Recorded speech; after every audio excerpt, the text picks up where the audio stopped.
नमस्कार, मैं हूं मनोज वर्मा और आप देख रहे हैं अटेंशन। जेएस में टूट। जी हां, सामाजिक कार्यकर्ता डॉक्टर आनंद राय बीआरएस में शामिल हो गए हैं। बीआरएस में जाना जेएस की टूट ही है, क्योंकि उनकी पकड़ सिर्फ आदिवासियों के बीच ही नहीं बल्कि जेएस में भी काफ़ी मजबूत थी। यही वजह है कि उनके साथ जेएस के कई नेताओं ने भी बीआरएस की सदस्यता ली है। अब जेएस की टूट कांग्रेस की मुश्किलें बढ़ा सकती है, क्योंकि कांग्रेस को उम्मीद थी कि 2018 की तरह 2023 में भी जेएस उसको ही समर्थन देगा, लेकिन अब तस्वीर बदलती दिख रही है। वहीं बीजेपी को इसका फ़ायदा मिल सकता है, खासकर मालवा निमाड़ में। तो आज चर्चा जेएस में टूट से उपजी परिस्थितियों पर करेंगे, लेकिन पहले ये रिपोर्ट देखिए।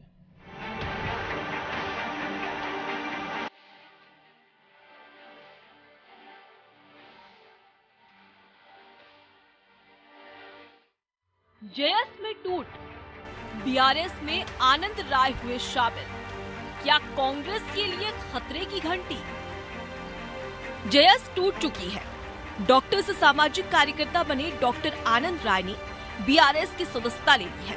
जेएस का एक धड़ा आनंद राय के नेतृत्व में है, जिसने आगामी चुनाव में केसीआर की पार्टी बीआरएस के साथ चुनाव लड़ने का ऐलान किया है। जेएस का मध्य प्रदेश की आदिवासी बहुल्य सीटों पर अच्छी पकड़ है। ऐसे में अब जेएस के सामने संकट खड़ा हो गया है। आनंद राय ने जेएस के जो आदिवासी समाज के कुछ युवाओं को साथ में लेकर जो तेलंगाना के मुख्यमंत्री के साथ जाकर वहां पर बीआरसी नामक जो राजनीतिक पार्टी से गठबंधन कर मध्य प्रदेश में चुनाव लड़ने की जो बात है वो उनके व्यक्तिगत निर्णय हो सकता है, जेएस का निर्णय नहीं है। क्योंकि जेएस आगामी मध्य प्रदेश के विधानसभा चुनाव में 80 सीटों पर चुनाव लड़ने के पहले ही ताल ठोक चुकी है और जेएस ने अपनी धरातल पर अपनी पूरी तैयारी के साथ चुनावी मैदान में खड़ा है। पिछले दिनों भी केसीआर ने रीवा से पूर्व सांसद बुद्धसेन पटेल को भी अपनी पार्टी में शामिल कराया था। उनके साथ विंध्य अंचल के कई और नेताओं ने भी पार्टी की सदस्यता ली थी। लेकिन अब जेएस की टूट कहीं न कहीं कांग्रेस की टेंशन बढ़ा रही है, क्योंकि 2018 के चुनाव में मालवा निमाड़ की विधानसभा की 66 सीटों पर जेएस का प्रदर्शन और उसके समर्थन ने कांग्रेस को सत्ता में वापस ला लिया था। लेकिन इस बार स्थिति बदल सकती है। हालांकि जेएस की टूट और बीआरएस के चुनाव लड़ने पर बीजेपी और कांग्रेस की अपनी अपनी राय है। देखिए, आनंद राय जी जो है आदिवासियों के गैर आदिवासी नेता थे, तो उनकी जो है एक सीमित पकड़ है। और अब चूंकि तेलंगाना की पार्टी के वो सदस्य हो गए हैं, तो जो कुछ भी लाभ हानि होगी तेलंगाना में होगी, उससे मध्य प्रदेश पे अब क्या असर पड़ेगा। देखिए, ये तो हर पार्टी कोशिश करती है एंट्री करने की। यहाँ बीएसपी भी लड़ती है, सपा भी लड़ती है, आप भी लड़ेगी, तो टीआरएस भी लड़ लेगी। इससे क्या फर्क पड़ता है? लड़ाई जो है कांग्रेस और भाजपा के बीच में है। सभी जानते हैं कि आनंद राय पहले जेएस में काम कर चुके हैं, उसके बाद वो सरकारी सेवा में थे, स्वास्थ्य सेवाओं में थे, आपत्तिजनक पोस्ट शेयर करते थे, प्रकरण भी दर्ज हुआ, गिरफ्तारी भी हुई, उसको लेकर उन्हें निलंबित किया गया था और रीवा मुख्यालय में उन्हें अटैच किया गया था। लेकिन वहां भी उन्होंने ज्वाइनिंग नहीं करी तो उन्हें सेवा से बर्खास्त कर दिया गया। इससे बर्खास्तशुदा आनंद राय अब जेएस छोड़कर अब बीआरएस में शामिल हुए हैं। केसीआर की जो पार्टी है, इस पार्टी का मध्य प्रदेश में कोई जनाधार नहीं है, नाम लेवा कोई नहीं है, और अब वो दावा कर रहे हैं कि मध्य प्रदेश के आदिवासी बहुल्य 30 सीटों पर ये पार्टी चुनाव लड़ेगी। तो इसके पहले भी आप पार्टी, ओवैसी की पार्टी, कई पार्टियां मध्य प्रदेश में दस्तक दे चुकी हैं, चुनाव लड़ने की घोषणा कर चुकी है। लेकिन यहाँ मुख्य मुकाबला दो ही दलों में है। यहाँ भाजपा की हर हाल में सरकार बनेगी, ऐसी कई पार्टियां आ जाए, इससे कई आनंद राय शामिल हो जाए, कोई फर्क पड़ने वाला नहीं है। भाजपा की विजय सुनिश्चित है, भाजपा की सरकार बनना तय है। कहा जाता है मध्य प्रदेश की सत्ता का रास्ता मालवा निमाड़ से होकर गुजरता है, लेकिन इस बार कांग्रेस के लिए ये रास्ता आसान नहीं रहने वाला। वहीं आनंद राय के बीआरएस में जाने से बीजेपी को राहत जरूर मिली होगी, क्योंकि जेएस भले ही कांग्रेस को सपोर्ट करती रही हो, लेकिन बीजेपी को उम्मीद थी कि आदिवासियों को वो लुभा लेगी। लेकिन अब जेएस की टूट का फायदा बीजेपी को मिलता दिख रहा है। खैर, चुनाव में इसका असर कितना कांग्रेस पर पड़ेगा और कितना बीजेपी पर, ये भी देखना दिलचस्प होगा।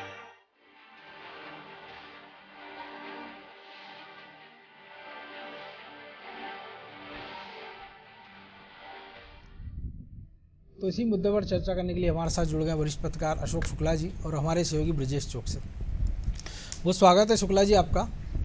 और सवाल ये नहीं है कि बीआरएस का मध्य प्रदेश में कितना प्रभाव है, सवाल ये है कि क्या आनंद राय के जाने से जो भूपेंद्र गुप्ता भी कह रहे थे कि वो एक ऐसे नेता थे आदिवासियों के, गैर आदिवासी नेता।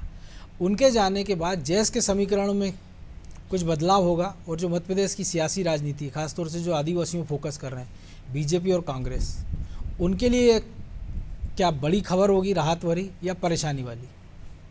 नहीं, अभी ये बहुत शुरुआती दौर है, हालांकि चुनावी साल है और चुनावी साल में जो राजनीतिक गतिविधियां हैं, चाहे वो सामाजिक हो या राजनीतिक हो, तो उनका संज्ञान तो हम लोग ले सकते हैं, लेकिन अब इसके बारे में कुछ कह नहीं सकते हैं कि आनंद राय के बीआरएस में चले जाने से, केसीआर की पार्टी में चले जाने से किसको नफा होगा, किसको नुकसान होगा।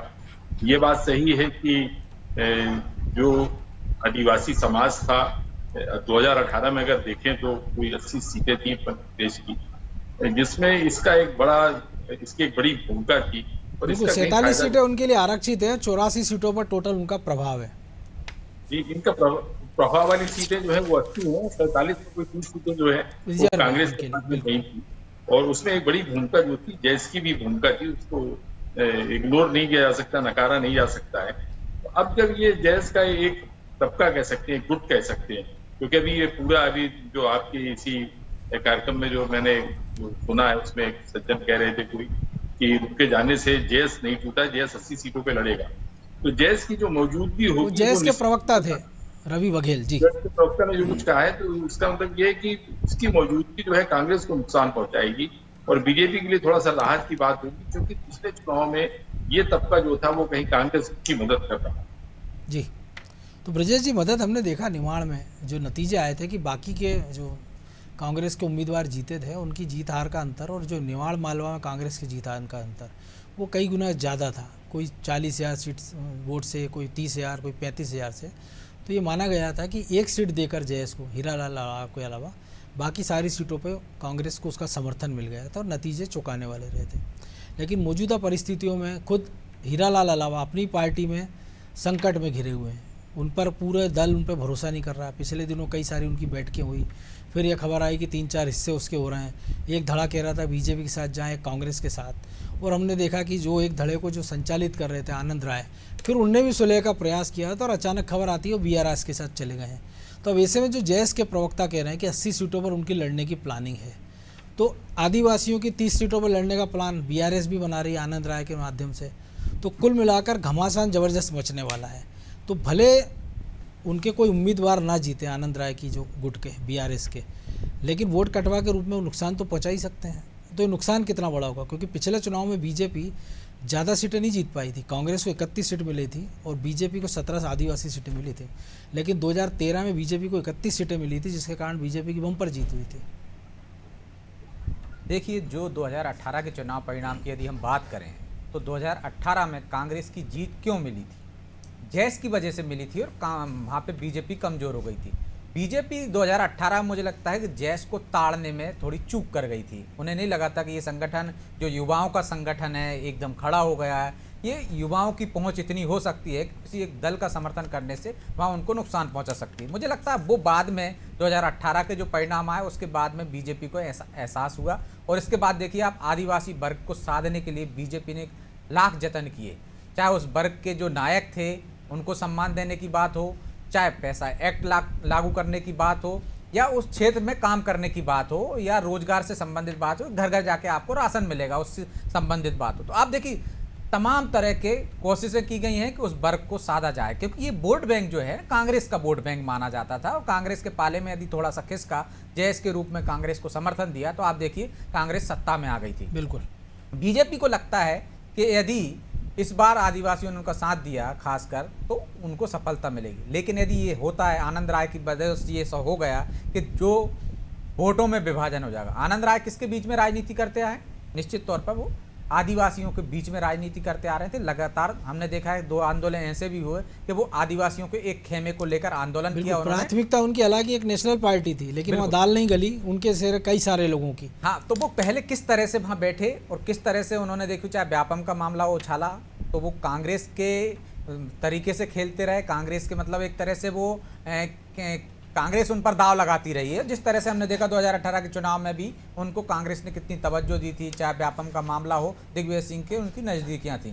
लेकिन अब यदि वो जाते हैं यदि आप तो देखिए कि जैस से वो जा चुके हैं, तो जैस से ही नुकसान होगा। भले ही वो उनके प्रवक्ता कह रहे हो कि जैस में फूट नहीं डली, लेकिन उनके साथ जो लोग गए वो कहाँ से आए? वो कांग्रेस के नहीं है, वो बीजेपी के नहीं है, वो जैस के लोग हैं जो उनके साथ चले गए हैं। और यदि वो चुनाव पे लड़ेंगे, यदि 80 सीटों पर लड़ने की रणनीति बनाई है जैस ने, तो निश्चित तौर पर जैस को नुकसान होगा। तो जैस को नुकसान होगा तो एक तरह से आप मान लीजिए कि कांग्रेस को नुकसान होगा। यदि जैस अलग लड़ती है और बीआरएस में गए हैं आनंद राय के साथ जो लोग, जो जैस से टूट कर आएंगे वो लोग लड़ते हैं, क्योंकि आनंद राय की पैंठ कहाँ है? जैस के लोगों के साथ है। यदि जैस जिन लोगों को दावेदार होंगे उनको टिकट नहीं दे पाएगी, यदि चुनाव लड़ती है 80 सीटों पर, तो वो कहाँ जाएंगे? वो आनंद राय के पास जाएंगे, वो कांग्रेस के पास, बीजेपी के पास नहीं आएंगे। तो जो आदिवासी वोट बैंक है वो तो दो तरफ बट गया। फिर वो जाएगा तो किसको नुकसान होगा? कांग्रेस का जो वोट बैंक था, जिसने पिछली बार कांग्रेस को समर्थन दिया था, तो कांग्रेस वहां माइनस होगी, तो नुकसान कांग्रेस को होगा। यदि जैस अकेले लड़ती है या जैस फिर गठबंधन करती है, बीजेपी के पाले में आती है या कांग्रेस के पाले में आती है, ये रणनीति अभी बाद में डिसाइड होगी, या किससे उनकी क्या बार्गेनिंग चल रही है, ये तो आने वाला समय बताएगा। बिल्कुल। लेकिन ताजा हालातों पर हम विचार करें तो मनोज जी, नुकसान होता हुआ एक तरह से कांग्रेस को दिख रहा है और बीजेपी को फायदा होता दिख रहा है। यदि जैस में फूट पड़ती है और अलग अलग लड़ते हैं, तो निश्चित तौर पर कांग्रेस, जो हम देख रहे थे, प्रवक्ता कह रहे थे कि वो गैर आदिवासी है, निश्चित तौर पर गैर आदिवासी हैं, लेकिन पैंट तो आदिवासियों में है ना, उनके साथ चलने वाले तो आदिवासी लोग और हैं अभी ना। तक तो उन्हीं के साथ थे, उन्हीं के साथ थे, तो वो उनके साथ थे। हमने देखा है कि उन्होंने जब जैस से अलग हटके आंदोलन किया आदिवासियों के हक में, चाहे वो मामला दर्ज होना हो, चाहे हत्या का मामला हो, चाहे अन्य मामले हो जो आदिवासी अत्याचारों पर, तो उनके साथ एक समूह दिखा है, हमने देखा है, बड़ी संख्या में लोग दिखे। तो वो कौन थे? आदिवासी थे। तो आदिवासियों का नेता गैर आदिवासी भले ही हो, लेकिन उसकी पैठ वहां पे है, उसके समर्थक वहां पे, उसके वोट बैंक वहां पे, तो नुकसान किसको करेगा? जैस को नुकसान करेगा। जैस को नुकसान होता है तो कांग्रेस को नुकसान होगा। जैस अलग लड़ती है, बीआरएस की पार्टी अलग लड़ती है, वो बात अलग है कि बीआरएस की जो पार्टी है मध्य प्रदेश में, उसका क्या अस्तित्व है? उसका ना कोई संगठन है, ना उसके कार्यकर्ता हैं। तो यदि जो भी गए हैं तो वहीं उन्हीं क्षेत्रों में उनके समर्थक होंगे, उन्हीं क्षेत्रों में प्रभाव डाल सकते हैं। दूसरी बात कि बीआरएस कितनी वहां पर ताकत से लड़ती है, क्या वो आर्थिक रूप से वहां पे उनको सक्षम करती है, पूरी अपनी क्षमता लगाती है, ताकत लगाती है, धन लगाती है, तब ये भी देखना होगा कि सिर्फ कई बार ये भी होता है ना कि आपको कौन लड़ेगा चुनाव, धन संसाधन कहां से आएंगे? कई बार ये भी होता है कि आपको राष्ट्रीय पार्टी का दर्जा चाहिए होता है, तो आप बहुत सारे राज्यों में चुनाव लड़ने चले जाते हैं ताकि वहाँ के कुछ वोट शेयर के हिसाब से आप अपनी दावेदारी मजबूत कर सकें, या ऐसे लोग आप जोड़ लें जो खुद के दम पर चुनाव जीत सके। वो दोनों स्थितियाँ दिख रही क्या मध्य प्रदेश में आपको? मुझे नहीं लगता कि मनोज जी कि पहली बार आप मैदान में उतर रहे हो। मध्य प्रदेश में बाकी के राजनीतिक दल भी देखिए मैदान में उतर रहे हैं, चाहे आम आदमी पार्टी हो जो जानी पहचानी है, बीआरएस की पार्टी उतनी जानी पहचानी है, AIM है, यदि अल्पसंख्यकों को वोट उसको मिलते हैं। यदि आप पार्टी आती है तो उसको वो जो नाराज वोट बैंक है वो मिल सकता है। तो आप देखिए बीआरएस का नाम तो लोगों ने, मुझे नहीं लगता है कि शहरी क्षेत्रों की बात करें हम, तो आदिवासी क्षेत्रों को जो भूल ही जाइए आप कि वो एक जानी पहचाना नाम हो, जाना पहचाना चुनाव चिन्ह हो, तो निश्चित तौर पर उसका कुछ फर्क पड़ता। लेकिन जो आपने कहा है कि राष्ट्रीय पार्टी बनने के लिए आपको लगता है, तो कुछ हद तक ये वोट कटवा से अलावा कुछ नहीं हो पाएगा। ये नुकसान पहुंचाने के लिए हो सकता है ये कि जिससे बीजेपी को फायदा हो जाए, या जो कांग्रेस का जो वोट बैंक है, या बाद में विलय करने की कोशिश की जाए जैस को, और कितने लोग आ सकते हैं। तो ये जो मुझे लगता है कि एक खिचड़ी पकाने की कोशिश की जा रही। कितनी आनंद राय पका पाएंगे? मुझे नहीं लगता कि आनंद राय कोई ऐसा चेहरा भी नहीं है मध्य प्रदेश में, कोई ये भी कह लोकप्रिय सकता चेहरा है भी कि नहीं हो है। सकता है कि वो किसी की खिचड़ी फैलाने के जुगत में हो। बिल्कुल। तो शुक्ला जी, चूंकि अभी बात तो लेकिन आदिवासियों की हो रही है, लेकिन चूंकि बुद्धसेन पटेल भी हाल में उनमें ज्वाइन हुए हैं, एक समय बड़ा नाम थे वो, तो विंध्य के समीकरणों से देखें कि कांग्रेस का पूरा फोकस विंध्य में है। बीजेपी को पिछली बार बम्पर सफलता मिली, और जो हार मिली थी कांग्रेस को, उसकी टीस कमलनाथ के रूप में हमने देखी कि उन्होंने अजय सिंह से कहा भी था कि अगर विंध्य से कुछ टेका लग जाता तो शायद कांग्रेस की पूर्ण बहुमत की सरकार होती। तो क्या रीवा या विंध्य में बुद्धसेन पटेल कांग्रेस का खेल बिगाड़ सकते हैं, बीआरएस के बैनर तले ही सही? नहीं, बुद्धसेन पटेल जो है ओबीसी समाज से आते हैं। बिल्कुल। तो अगर बुद्धसेन पटेल जो है केसीआर की पार्टी में गए हैं, तो मुझे लगता है कि इसका अगर वो जो जातीय समीकरण है अगर उसको थोड़ा सा प्रभावित करेंगे तो नुकसान जो है बीजेपी को होगा। और अभी हम लोग जिस संदर्भ में बात कर रहे हैं वो कुल आदिवासियों के संबंध में बात कर रहे हैं। तो विंध्य प्रदेश में भी कुल आदिवासी जो समाज काफी राजनीतिक असर डालता है चुनाव में। लेकिन क्या है कि मध्य प्रदेश में लगभग 50 तरीके के आदिवासी हैं, लेकिन वो राजनीतिक रूप से एक नहीं है। चाहे वो गोंड अलग हैं, भील अलग हैं, सबसे बड़ी आबादी इन्हीं दो की है, फिर एक पॉकेट में शहरियाँ हैं, कोरबू हैं, और जो आप कह रहे हैं कि कोल तो बहुत प्रभावी स्थिति में विंध्य में।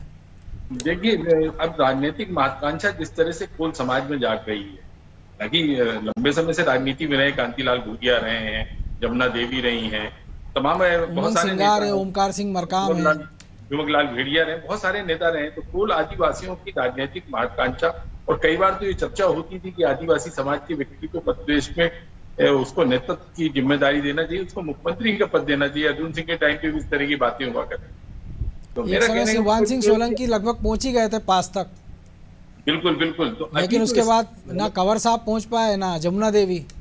जो जातियों की राजनीतिक महत्वाकांक्षा है, उसके चलते बिचन पटेल जो है अपनी राजनीतिक महत्वाकांक्षा पूरी करने की केसीआर के साथ में चले गए। बीजेपी में उनकी पूरी नहीं हो रही थी, कांग्रेस में उनको संभावना नहीं दिख रही थी, जो केसीआर में चले गए। अभी कुछ लोग आम आदमी पार्टी में चले जाएंगे।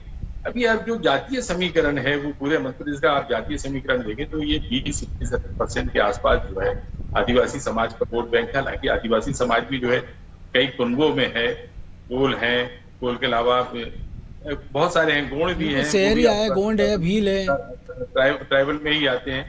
और अभी बीजेपी का आप सारा कार्यक्रम देखिए, अभी फक्कन सिंह कुलस्ते आए थे यहाँ, मधवा आदिवासी बहुल क्षेत्र है, वहां 2 दिन तक वो प्रवास में रहे, वहां पर उन्होंने एक बड़ा सम्मेलन किया है। सबरी माता का जो जिस तरह से उनकी मूर्तियां स्थापित हो रही, बड़े आयोजन हो रहे हैं, तो बीजेपी भी जो है इस समाज को अपने साथ में जोड़ने की कोशिश कर रही है, योजनाएं बना रही है उनको साथ। और ये कांग्रेस का तो पुराना वोट बैंक था ही, कांग्रेस से छिटक गया था ये। और आपको मैं बतलाऊं कि ये बीएसपी में भी गया है। ये एक दौर ऐसा था कि जब कुल आदिवासी समाज के लोग काशीराम के साथ में चले गए थे, तब कांग्रेस को बड़ा नुकसान हुआ था। हालांकि बाद में ये फिर लौटा है, कांग्रेस के पक्ष में लौटा है, और इसका फायदा 2018 में उनको मिला है, भले वो जैस की वजह से मिला था। और अजय सिंह के हार के पीछे भी यही कारण शायद माना जाता है कि कोल वोटर जो था वो कांग्रेस के किन्हीं नेताओं के इशारे पर उनको मिला नहीं, जिसके कारण अजय सिंह चुनाव हार गए। देखिए, अजय सिंह जो हारे और जो राजेंद्र सिंह हारे विभिन्न प्रदेश में, वो तो आपसी कलह की वजह से हारे। मामा भांजे दोनों एक दूसरे को हराने के लिए पूरी ताकत लगाए हुए थे। और जो एक अच्छे लाल कोल जो खड़े हुए थे अमरपाटन में जो खड़े हुए थे, तो अंदर खाने की चर्चा ये थी कि उनको अजय सिंह राहुल ने केवल इसलिए खड़ा किया जिससे राजेंद्र सिंह हार जाए। फिर राजेंद्र सिंह ने भी कोई कसर नहीं छोड़ी, उन्होंने राहुल सिंह को हरवा दिया। तो जो अंतर कलह थी कांग्रेस की, उसके चलते कई जगह जो है इनको नुकसान उठाना पड़ा था। देखना यह है कि विंध्य प्रदेश का कोल और मध्य प्रदेश का कोल आदिवासी समाज अपनी राजनीतिक महत्वाकांक्षा पूरी करने के लिए जैस की 80 सीटों पे ताकत लगा के खड़ा होता है, या वो कांग्रेस के साथ जाता है, या फिर जिस तरह से बीजेपी की योजनाएं हैं। और अभी मैं आपको बता दूं कि जो प्रधानमंत्री आवास योजना के जो बड़ा फायदा मिल रहा है वो इस समाज के लोगों को मिल रहा है। आप सीधी में देख लीजिए, चित्रकूट में देख लीजिए, रामनगर में देख लीजिए, शहडोल में देख लीजिए, जो है जो खैराती योजनाएं हैं उससे भी ये बड़ा प्रभावित है। तो ऐसा नहीं है कि पूरी तरह से ये जैस के साथ में है या केसीआर के पास में चला जाएगा या सजातीय आधार पे जो है किसी प्रत्याशी के साथ में जुड़ जाएगा। ये अपना हित देख रहा है, और इसका हित जहां इसको नजर आएगा, राजनीतिक हित और आर्थिक हित, तो आर्थिक हित की पूर्ति तो अभी मौजूदा सरकार कर ही रही है। उसके चलते मुझे लगता है कि ये तबका जो है, इसका जो मतदाता है, राजनीतिक गतिविधियां छोड़ दीजिए कि इनके नेता क्या सोचते हैं, वो क्या करेंगे, किसके साथ में जाएंगे, लेकिन समाज के जो लोग हैं कहीं ना कहीं जो है वो बीजेपी के पक्ष में दिख रहे हैं। जो मेरी चर्चा होती है समाज के लोगों से, जब मैं बातचीत करता हूं, तो वो सबसे पहले ये कहते हैं कि मोदी की जो योजनाएं हैं वो उनके हित में है। तो समाज जो है कहीं ना कहीं बीजेपी की तरफ जो है बहुत आशा भरी नजरों से देख रहा है। तो भले अभी ये जो राजनीतिक गतिविधियां देखने को मिल रही है, थोड़ा बहुत ये प्रभावित होगा, लेकिन मुझे लगता नहीं है कि इसका फायदा जो है किसी अन्य दल को मिलेगा तो रूलिंग पार्टी को मिलेगा। बिल्कुल, तो विजय जी पार्टी को मिलेगा। लेकिन एक और खबर ये है ना कि अगर आम आदमी पार्टी के लिए 230 सीटों पर चुनाव लड़ेंगे सारी की सारी, तो जाहिर सी बात है कि जो 47 आरक्षित सीटें आदिवासियों के, वहाँ भी उम्मीदवार वो उतारेंगे। तो ये बीजेपी, कांग्रेस, फिर आम आदमी पार्टी, जेएस और फिर बीआरएस, तो आदिवासी वोटरों के सामने कोई संकट हुआ तो होगा, या जो शुक्ला जी कह रहे हैं कि जिसको देखा परखा है उसके साथ जा सकते हैं, या इतना बंटवारा हो जाए उस वोट बैंक में कि उसकी अपनी एक अहमियत ख़त्म हो जाए और वो वोट बैंक के रूप में सिमट के रह जाए 2023 के चुनाव में। मुझे लगता है मनोज जी कि ऐसी परिस्थितियां नहीं हैं कम से कम आदिवासी समाज में कि वो एकजुट होकर एक पार्टी को वोट दे दें। तो एक तो बहुत सारी जातियों में बटे हुए हैं, बिल्कुल, और उस जाति का यदि कैंडिडेट खड़ा होता है तो निश्चित तौर पर उस वर्ग की, उस जाति की कोशिश होती है कि वो अपने उम्मीदवार को, अपना कैंडिडेट जो है जातिगत कैंडिडेट है उसको वोट दें। तो जो वोटों का विभाजन होगा वो किसका खेल बिगाड़ेगा, किस दल का?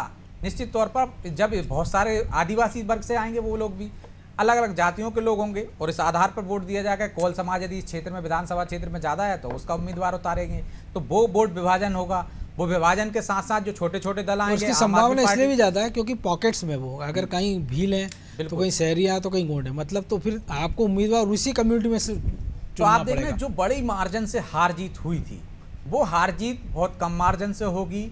टक्कर दोनों ही दलों में होगी, खासकर बीजेपी में और कांग्रेस में। और जो वोट काटेंगे, कितने वोट काट पाते हैं आम आदमी पार्टी, चाहे जैस अभी लड़ पाती है नहीं लड़ पाती, क्योंकि जैस भले ही संगठन खड़ा हो गया मनोज जी, चुनाव लड़ना एक बड़ी वो होने चाहिए कि आपको आर्थिक संसाधन आपके पास उतने हों, आपके पास उतने कार्यकर्ता हों, आपने संगठन खड़ा कर लिया। मुझे नहीं लगता कि इतनी जड़ें जमा चुका है जैस के अभी अकेले की दम पर चुनाव लड़ सके, और वो भी 80 सीट पर। 80 सीट पर चुनाव लड़ने के लिए आपके पास चेहरा कौन है? एक हीरालाल अलावा है। 80 सीट जो यदि पे प्रचार करता है सामने वाला, तो हीरालाल अलावा भी अपनी सीट हार जाएंगे। तो क्या किसी राजनीतिक दल से गठबंधन की उम्मीद देख रहे हैं कि ठीक है कांग्रेस, क्योंकि मुझे कांग्रेस लगता को है कि आजमा अभी चुके हैं। सारे पत्ते खोल रखे हैं उन्होंने। हमने देखा है किस तरह से उनकी बीजेपी से भी नजदीकियां दिखती हैं, किस तरह से उनकी कांग्रेस से भी नजदीकियां दिखती हैं। कभी वो कांग्रेस के खिलाफ बीजेपी का समर्थन कर देते, कांग्रेस से विधायक होने के बावजूद बीजेपी की नीति का समर्थन कर देते। हमने ये क्यों भूलते हैं मनोज जी? शादी मुख्यमंत्री को भी हमने देखा है। बिल्कुल, जब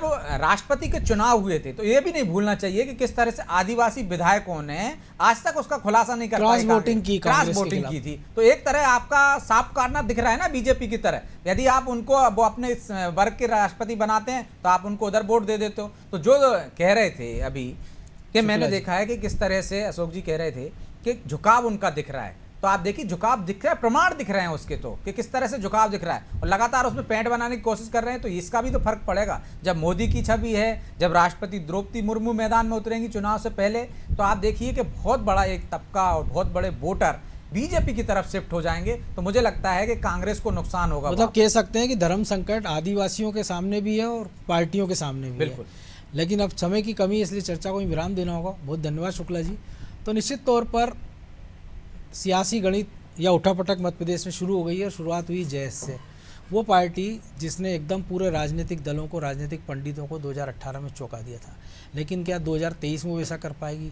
या उससे टूटकर जो लोग गए हैं, क्या वो आर्थिक रूप से या संगठन की दृष्टि से इतने मजबूत हैं कि वो दोनों राजनीतिक दलों को नुकसान पहुंचा पाएंगे? या वो एक ऐसी स्थिति में अगर 2018 जैसे नतीजे आते हैं तो किंग मेकर की भूमिका में होंगे? ऐसे तमाम सारे सवाल हैं और इन सवालों के जवाब के लिए हमको भी और आपको भी थोड़ा इंतजार करना होगा। अटेंशन में आज इतना ही। मुझे दीजिए इजाज़त और आप देखते रहिए अनादि टीवी। नमस्कार।